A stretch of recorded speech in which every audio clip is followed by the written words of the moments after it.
paper, and a cloud of dust floated down to Trumon. Then the librarian was back, a slim volume in his hands. "Ugh," he said. Trumon took it gingerly. The cover was scratched and very dog-eared.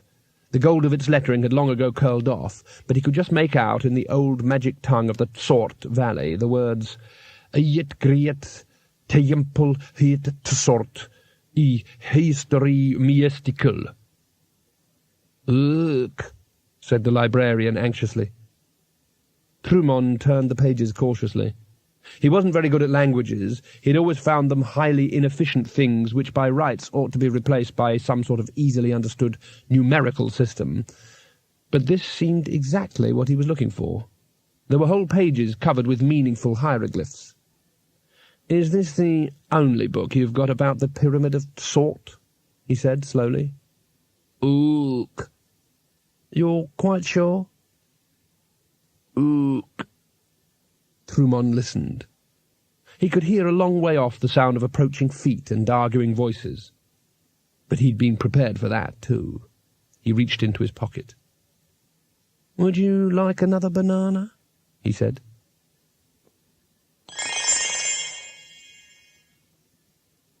The forest of Skund was indeed enchanted, which was nothing unusual on the disk, and was also the only forest in the whole universe to be called, in the local language, "Your finger, you fool," which was the literal meaning of the word Skund. The reason for this is regrettably all too common.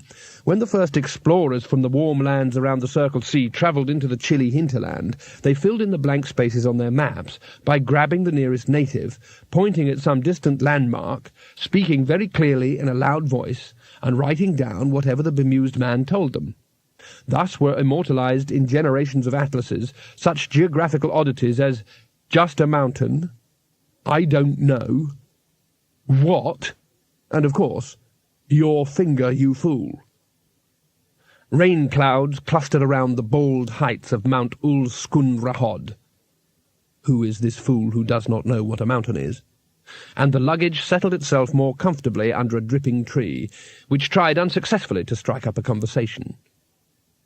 Twoflower and Rincewind were arguing. The person they were arguing about sat on his mushroom and watched them with interest. He looked like someone who smelled like someone who lived in a mushroom, and that bothered Twoflower. "Well, why hasn't he got a red hat?" Rincewind hesitated, desperately trying to imagine what Twoflower was getting at. "What?" he said, giving in. "He should have a red hat," said Twoflower, "and he certainly ought to be cleaner and more sort of jolly. He doesn't look like any sort of gnome to me." "What are you going on about?" "Look at that beard," said Twoflower sternly. "I've seen better beards on a piece of cheese." "Look, he's 6 inches high, and he lives in a mushroom," snarled Rincewind. "Of course he's a bloody gnome." "We've only got his word for it." Rincewind looked down at the gnome. "Excuse me," he said. He took Twoflower to the other side of the clearing. "Listen," he said between his teeth. "If he was 15 feet tall, and he said he was a giant, we'd only have his word for that too, wouldn't we?" "He could be a goblin," said Twoflower defiantly. Rincewind looked back at the tiny figure, which was industriously picking its nose. "Well," he said, "so what? Gnome, goblin, pixie, so what?" "No, not a pixie," said Twoflower firmly. "Pixies, they wear these sort of green combinations, and they have pointy caps and little knobbly antenna thingies sticking out of their heads. I've seen pictures." "Where?" Twoflower hesitated and looked at his feet. "I think it was called the... The what? Called the what?" The little man took a sudden interest in the backs of his hands. "The Little Folks' Book of Flower Fairies," he muttered. Rincewind looked blank. "It's a book on how to avoid them?" he said. "Oh, no," said Twoflower hurriedly. "It tells you where to look for them. I can remember the pictures now." A dreamy look came over his face, and Rincewind groaned inwardly. "There was even a special fairy that came and took your teeth away." "What, came and pulled out your actual teeth?"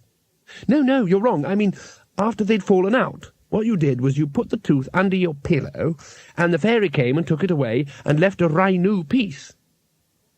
"Why?" "Why what?" "Why